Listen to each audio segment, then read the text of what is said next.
Hi, good morning, and welcome to Konsampai Choling and a teaching by Jetsunma Ahkon Lhamo.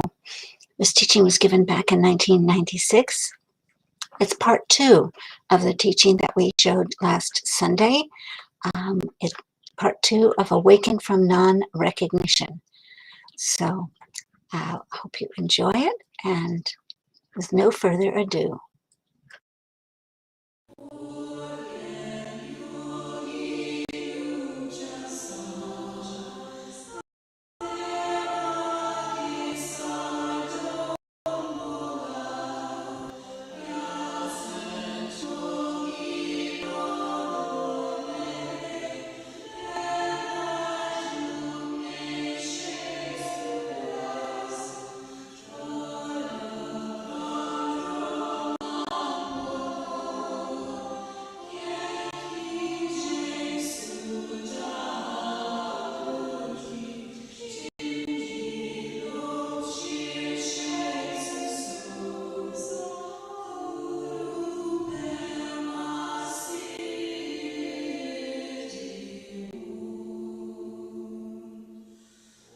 In the appropriate practice of Guru Yoga, there are certain determinations that one must make. And then after that, I will explain how this practice is used to bring about that moment. These are the determinations that must be made. You have to determine for yourself, for instance. There's a whole long list of ways to understand this, but Americans don't do well with grocery lists. We don't remember them. We get bored and we move on to something else, like did I leave the oatmeal boiling on the stove this morning? So let's look at it this way.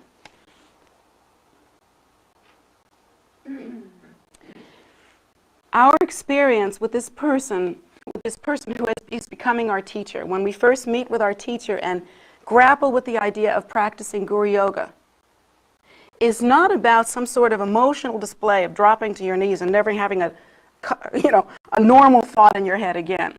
It's not like that. It's not some sort of funny, emotional, weird, dumb thing. Instead, it is a determination for oneself. What is this relationship? What does it provide?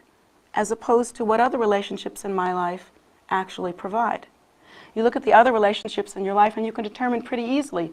Some supply sorrow and difficulty. Some supply support and happiness. Some supply nurturing. Some supply financial help. Many different relationships supply as many different things as we have different relationships. And there are relationships where there is a back and forth, giving and receiving.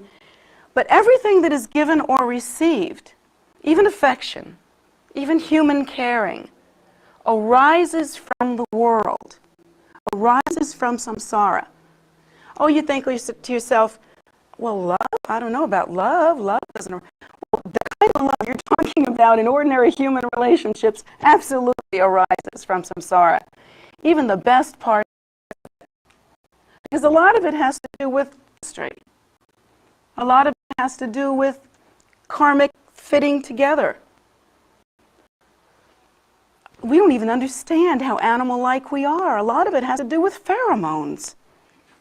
How each other smells, hormones, all kinds of things that are absolutely worldly. And they come together to create a certain feeling. And a feeling is also something that is a worldly experience. But when we meet with our teachers, although our relationship with our teacher may initially and maybe always be cloaked or surrounded by experiences that are in relationship to or in accordance with our senses. And we will always see our teacher. I guess you could say that experience is worldly. We will see in a physical way.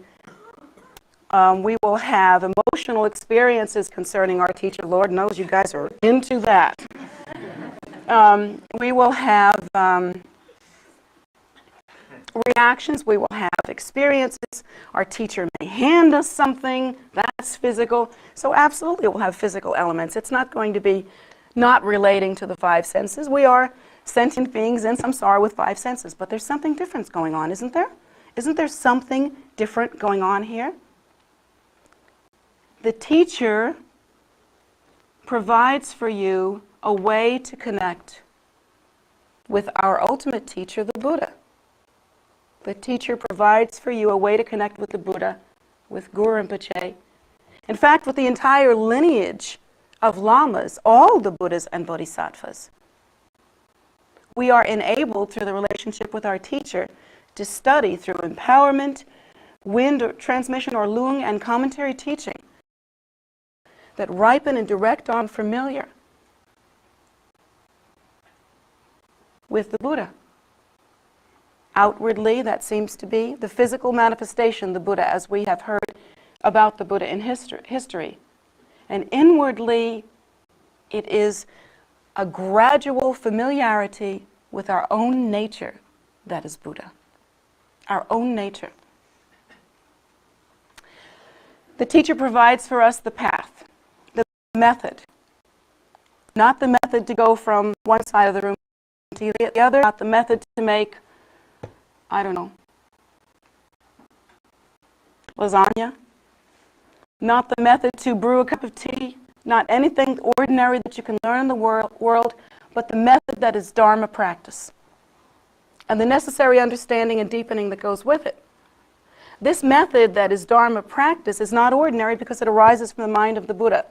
Therefore, in relationship with the teacher, there is something happening here that is not of the world. It is extraordinary. You can't get it anywhere else.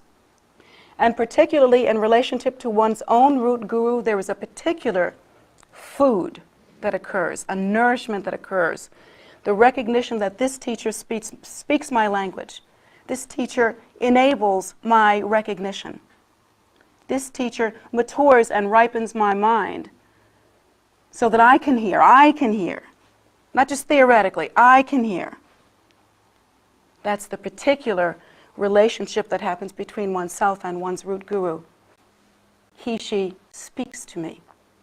I hear it. That inner recognition of that something. Plus, this teacher is the one who hooks us. This is very valuable and potent. Life will hook us.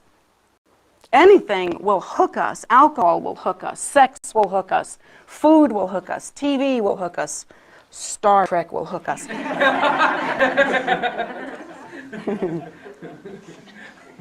X-Files will hook us.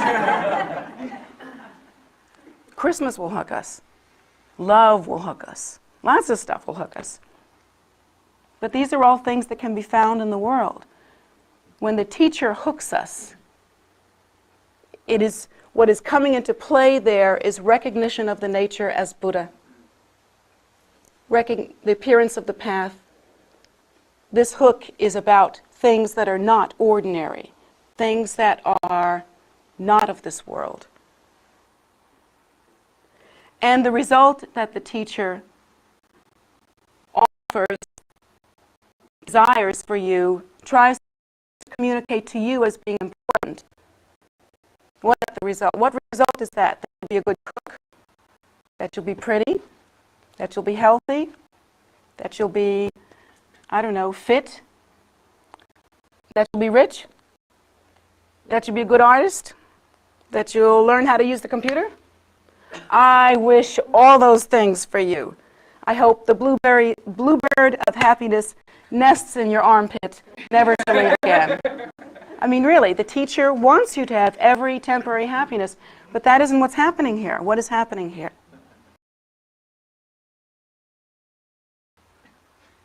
The result that is desired relationship is the result of recognition, of awakening. So once you determine for yourself, you can't just listen to me and go, oh, okay, I see what she's saying. You have to do it in your head. It's your head. That's your head. So while you're still thinking that, and contemplate it. Put it together for you so that you aha. I already went aha. Now you have to go aha. And if you're not getting, you have to do it some more. But once you determine that, All of the rules are into this part about ordinary should not apply here. Because you've determined this is something different. It's not in the ordinary category. It does not bring the result of worldly gain, necessarily. It might. Virtuous activity brings about better things. So who knows? But that's not the plan here, necessarily. I mean, like I said, teacher, everybody wishes you to be happy. But the result, about together, as student and teacher, recognition. So once you determine that this is a different category, please go on like a beast of burden that simply cannot think things through and cannot change their habitual tendency is on a track. Engaging in this relationship in an ordinary context, because it simply won't work and you won't receive. This relationship absolutely depends on two, and it is relationship. You understand the word. It looks like this. Connection between what appears to be two. So the relationship requires on the part of the teacher the capability to express, display, and communicate Dharma. And certainly the intent to first and foremost that the student's well-being and realization, recognition, awakening, enlightenment, whatever you want to call it, is the relationship. The determination of the teacher that that is the case, and the teacher's connecting with the student in order to bring about that result. That is the teacher's responsibility. The teacher is also responsible for providing all of the necessary components on the path in order to achieve that result. But what is the student's responsibility?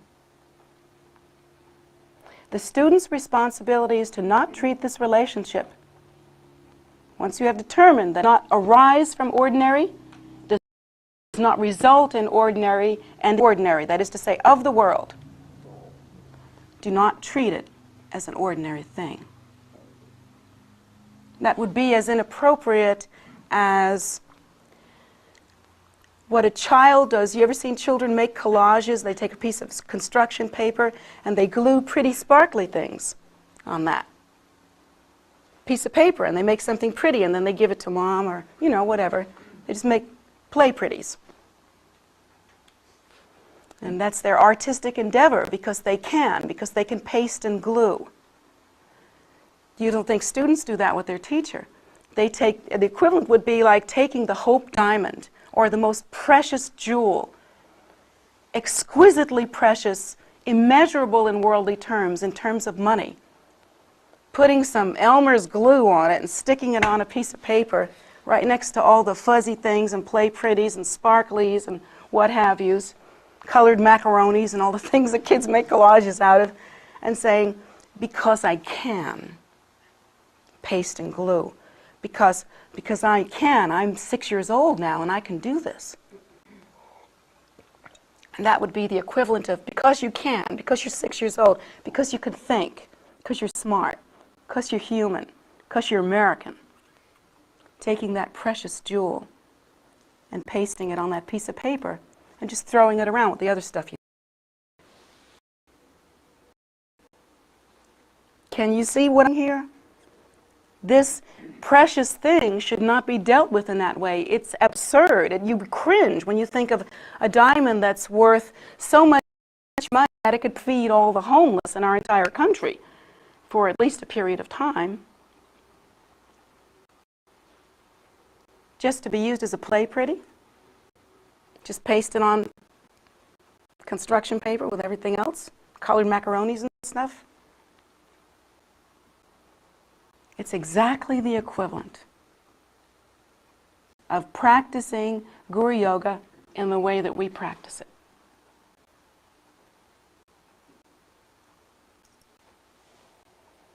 That precious relationship, we must practice recognizing, it starts there. That precious relationship provides a format in which that actually occurs. From the Buddhist perspective, when we are born in samsara, well, let me back up and say this. When we are born in samsara, we have a certain experience. As a human being, we are born of a mother. There's a father around somewhere in the world. If he's not right there, he's somewhere. There's got to be those two parts. There's a mother and a father. Mother, father, mother, father. Can't get away with that. So far that I know of, nobody's just like appeared somewhere. I mean, if you have, please tell me. I want to see where there's no belly button. I really want to see that. If you can show me no belly button, I'll be impressed. But so far as I can tell, everybody's done this. Father and mother, and then we have this ordinary experience. We pass through the birth canal, and we experience as infants, and then we grow into consciousness that seems to be this continuum that expresses itself as time. Why does that? It's because we believe self-nature as being inherently real, and the self-nature is not the same as the Buddha nature. It has a certain kind of limitation, and the format seems to be that it moves through space. It takes place in space. To take place in space, you need to take place in time. So we have this experience, and we take it for granted, and that's simply the way it is. But now, when the Buddha, in his meditation, remember the Buddha is able to look at you and see what brought this present moment, every single condition that brought you to sitting in this chair and listening to these words. What kind of perception is that? Well, I think that when the Buddha, I don't think, this is how it is, when the Buddha looks at this experience, the Buddha sees in awareness, in the awakened state, in recognition, there is something else. It's the appearance of this nature form, like the rays, sun's rays come from the sun. Like harmonics are some part of the sounding of a tone.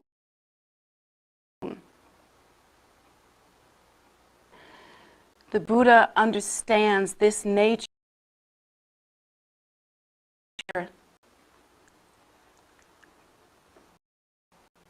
between this and that, between empty and full,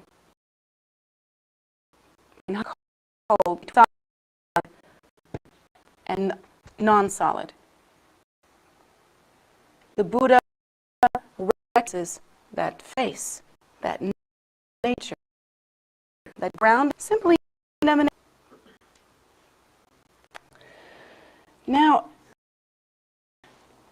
when we meet with our teacher,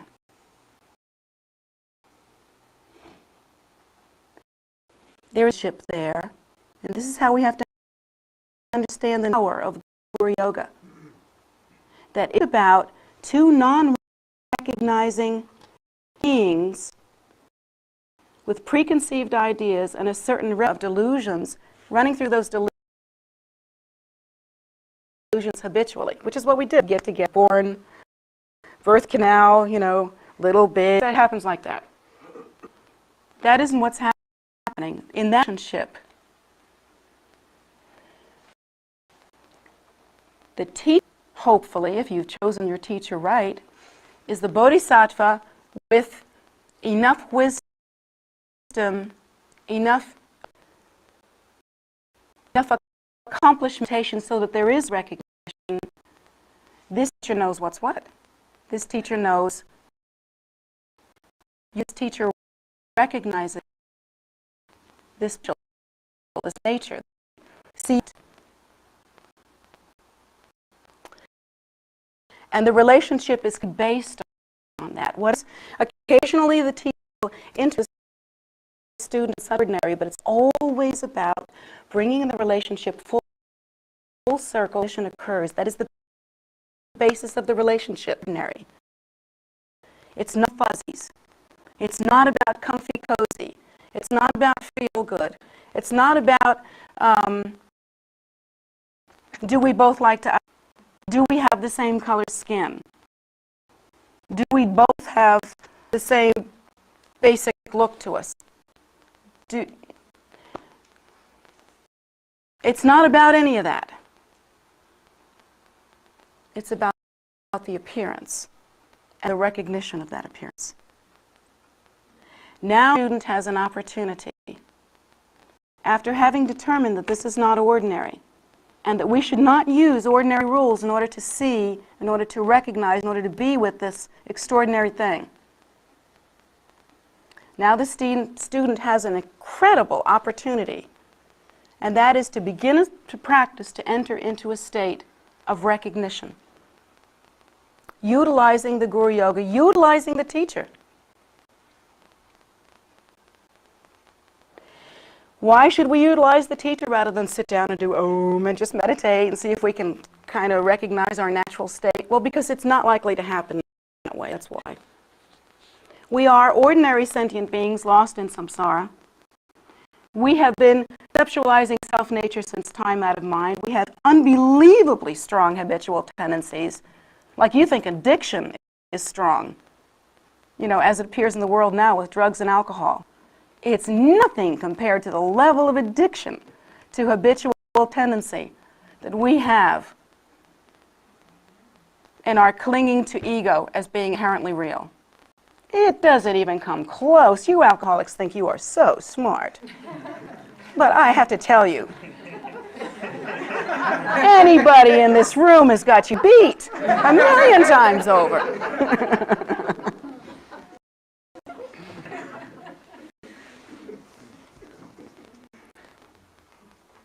Now we are in this relationship where we are going to conceive of something different. Now we study and we practice in such a way. We determine what is ordinary and what is extraordinary. We go through this whole process. We've outlined it. We'll outline it again during the retreat. But we determine that this life is particular. It's extraordinary.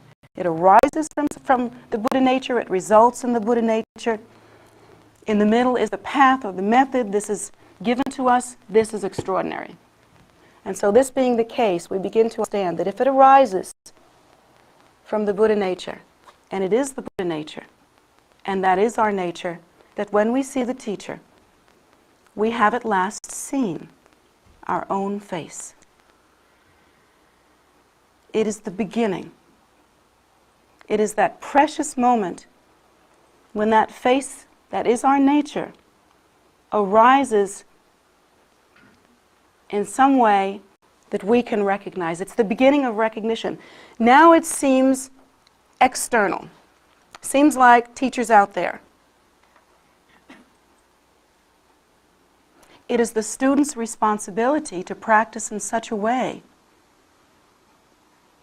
that we begin to recognize this appearance as the most precious, holy experience. Not like worshiping a statue or something. It's not like that. It's recognition of the nature. What is the nature? It is the Buddha nature. Indistinguishable from our own nature. Therefore, the recognition of our own true face.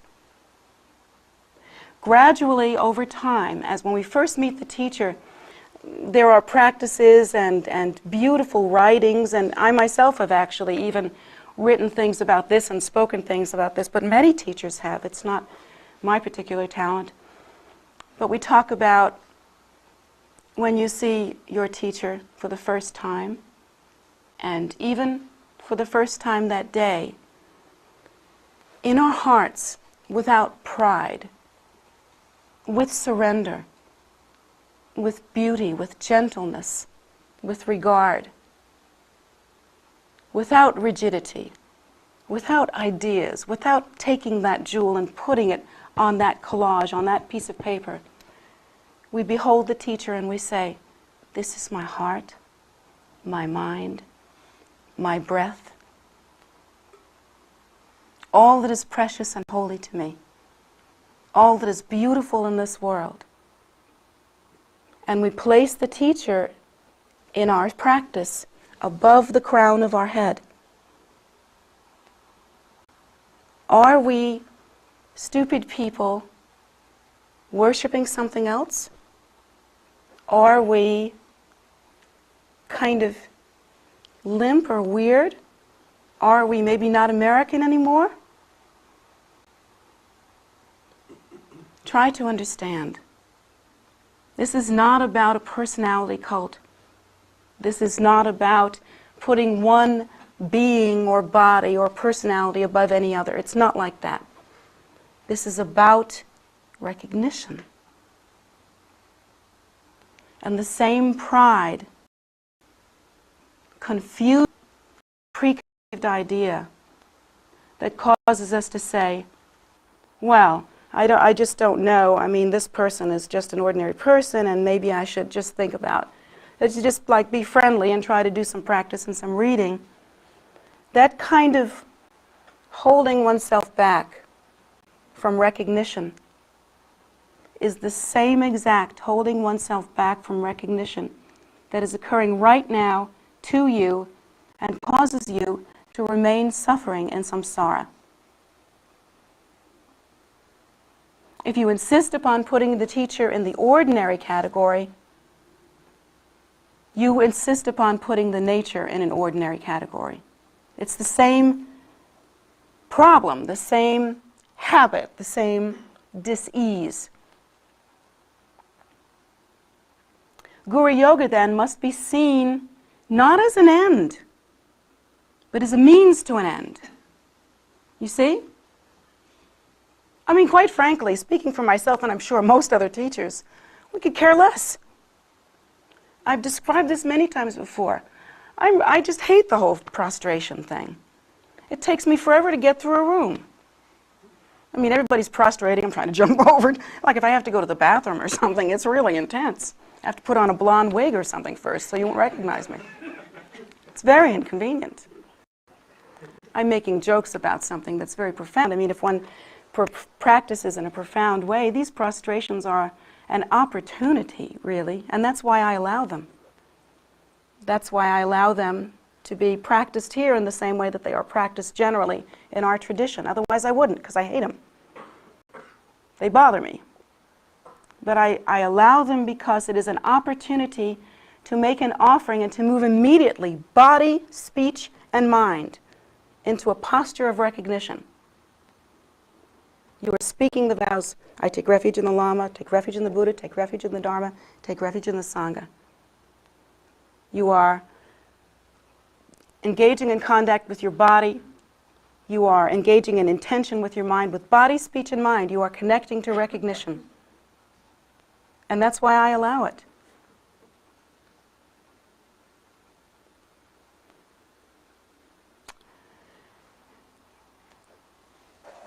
This relationship with one's teacher, then, is utilized as, what would you call it? Like the water of life, or some sort of ultimate nectar, ultimate elixir,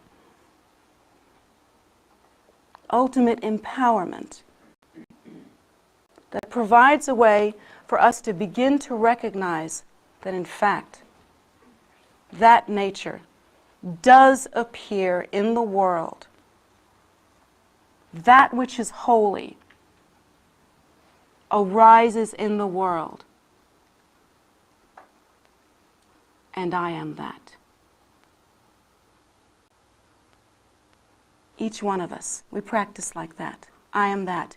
And to the degree that we hold the teacher above the crown of our head and then take the teacher into our heart, without finding reasons not to. Because those reasons not to are the very reasons we are using to remain lost in samsara.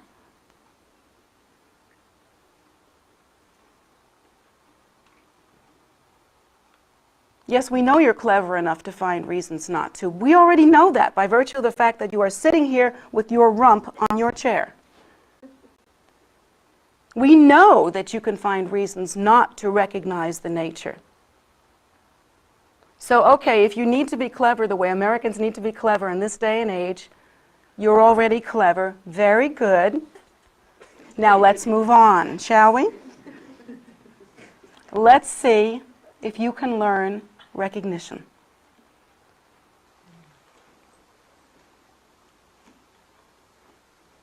The relationship with the teacher then becomes this precious opportunity, this precious bridge. We see that in the world has appeared the Buddha, the Dharma, the Sangha, and the result. All in one as the Lhama.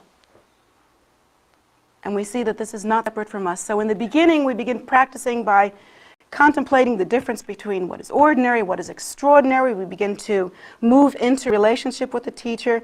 We begin to practice devotion, try to practice some pure view, understanding that this is the appearance in the world and that this is holy, and we let it be that way. We simply let it be. And then gradually we move into a much deeper practice where we understand everything is the mandala of the Guru. Everything is the mandala of the Guru. And in that practice, we begin to learn turning adversity into bliss. And there are so many amazing ways that you can practice. I've seen it again and again and again in the greatest practitioners, but only the greatest. So we aspire to this. Things like, I think about stories I've heard about the Tibetan bodhisattvas, for instance, that in the Tibetan tragedy where Tibet fell and they had to move out, and stories about even my teachers where, literally 20,000 Tibetans tried to cross the Himalayas to get to India to safety, and only 20 arrived. Incredible amounts of death, killing, all kinds of things. Terrible, terrible sufferings that these people endured. And then you think about things that great lamas like His Holiness the Dalai Lama and our teachers also, my teachers, have said, instead of hating the Chinese that caused them so much loss and so much suffering, they feel almost worshipful in a sense, recognizing that the Chinese are their gurus. Now, how does that happen? Do you think, oh boy, this is maybe more than I can swallow? If anybody's going to destroy me and my culture, I think I'd rather not like them. Thank you very much. But see, what has happened here is that these great bodhisattvas recognize that everything is the mandala of the Guru. Everything is the display, the mandala of the Guru with faith. Everything is that. And so when this event happens, it is understood as a wrathful display that gives us the opportunity to cut off ego clinging at the root. Now look, guys, it's like this. Whatever they decided to do with this information, Tibet fell. Those things happened. So you basically have two ways to go with this. You can use this as an excuse to fall deeper and deeper into samsara with hatred, prejudice, or you can use it as a ladder to climb out of samsara through practicing renunciation and the cessation of ego clinging. It's already happened. Those are the only two choices you have.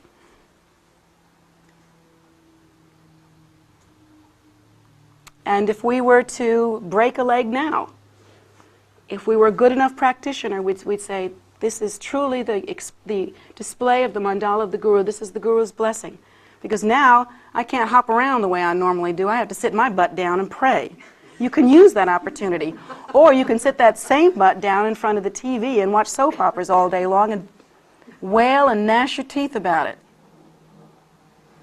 And in my situation, I think like this. Many of you know I came from an alcoholic and abusive home. To me, that is my most precious gift, my most precious empowerment. I have received till date no more precious empowerment like that. It's not to say I want to do it over again. It was a nightmare. It was horrible. The days of suffering were endless. But I understand what I could not have understood any other way. That samsara is something to be reckoned with. That all sentient beings are suffering. That I wish to see suffering end. I don't think I could ever have understood this as well if I had not experienced what I experienced. So that has become my empowerment, and I feel that this is the Guru's blessing, and I have come, hopefully, to my practice to a point where I can say this without resentment. I feel that I can look to the face of my Guru and say, thank you for this skillful means that you have offered me, that I will benefit sentient beings. Thank you for this. Without resentment, I can truly say that. In the next breath, I'm also likely to say, please let's not do this again right away, if you don't mind. But the recognition is there. And so it has become for me an empowerment. The bottom line, the message of Guru Yoga, don't you see, really isn't about subservience or about losing power or losing strength. If anything, it's about recognizing that the ball is in your court. You do have the experiences of samsara. What are you going to do about that? Even if you lay down and die, you still have to go through the bardo and then you do it again. You're here. You were supposed to get that around the time that you were in your mid-20s. You are here. Remember that time you were somewhere in your mid-20s, you went, whoa, this is really happening. It's like when you first, that brain bud first develops, and you began to develop cauliflower shape to it. There's a little happening in the head, and it begins to emerge from the primordial ooze. And you go, whoa, I'm here, this is really happening. At that moment, you receive some kind of empowerment because you got to get it by this time. You are here. And that's where you are. So you have choices, but you're not the kind you'd like to have. You'd like to either choose not here, choose to be happy, sad. Choose to have one experience, another happen to you. There's only some you can choose, and what you can choose is what you do with it. And if you were to enter into the practice of Guru Yoga deeply, and be tried, this entire life should be, can be, empowerment.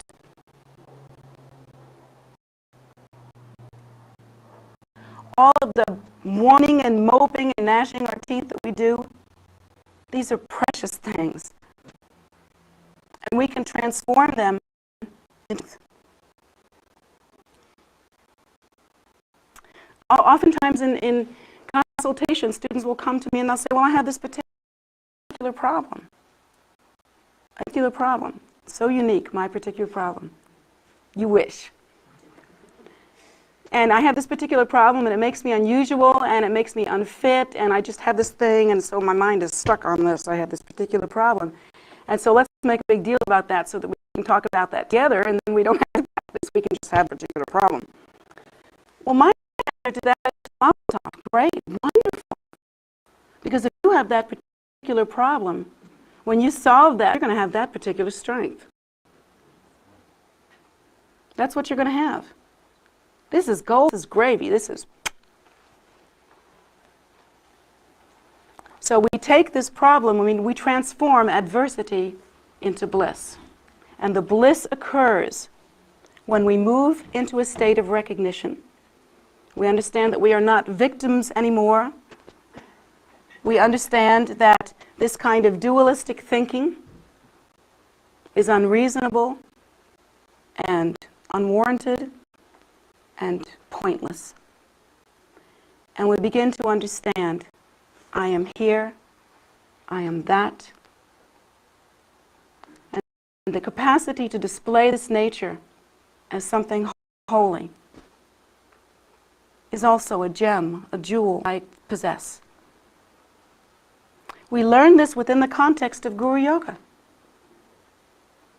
through the friendship of our teacher, through recognizing what is not ordinary. Try to remember, if we insist on maintaining the same habitual tendencies and interact with that is holy as though it were ordinary, and are not able to make that bridge or that transformation.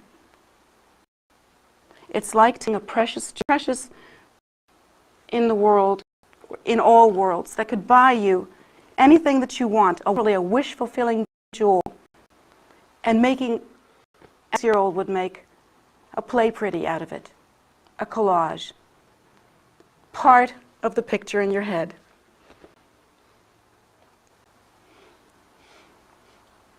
It's not that one way of being would make you a bad person and the other not. It's that one is a terrible tragedy, a terrible waste, a terrible loss, and the other is empowerment. That's the difference. So as we hold in our minds the intention to awaken as the Buddha is awake, as we hold in our minds the information about the difference between what is ordinary and what is extraordinary, as we begin to move into a state of recognition, through the practice of Guru Yoga, this will facilitate every happiness, every result of the path. And gradually, over time, we will prepare for the opportunity of recognition, and it will occur. And this is the truth. I would not lie to you. I have no reason to lie to you. These are the Buddha's teachings. And again, you have the opportunity to pit your ordinary process of conceptualization as it arises in samsara from samsaric tendencies and samsaric means against what the Buddha speaks, which is the truth of your own nature. And this the Buddha has taught. I will appear as your root teacher. This Guru Rinpoche has taught again. I will appear as your root teacher.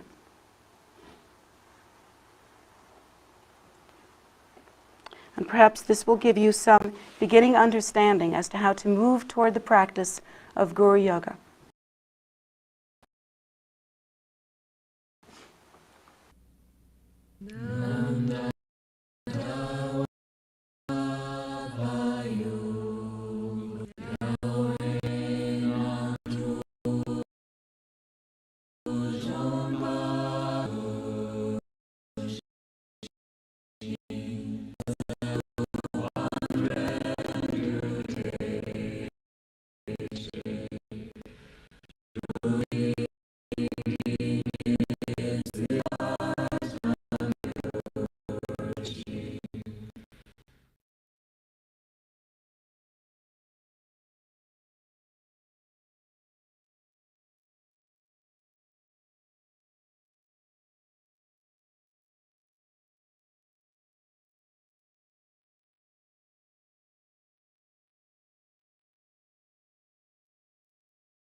Thanks so much for joining us today. We're always really happy to see you. I hope you didn't have internet difficulties with the audio. I did get one response. We do our best here, and we're really happy to share with you. And you can go back and look at them in a more original form on YouTube. And so we hope you do that. We hope you're able to do that. We do show these teachings by Jetsunma Ahkon Lhamo on Wednesdays at 7:30 and on Sunday mornings at 11, as you are here now.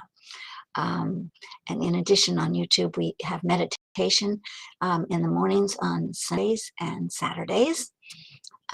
This morning, unfortunately, we did not our nun came in and was not feeling well at all, so we sent her home. So I have to find a way to let you guys know that. So moving on, we do have practices every day. In fact, at 2 o'clock, we will have a soak practice this afternoon. You're welcome to join us on Zoom, and you can find that on tara.org on the events calendar. There's a Tara's Beginning Buddhist series is in usually on Sundays at 5 p.m. Not every Sunday, but often.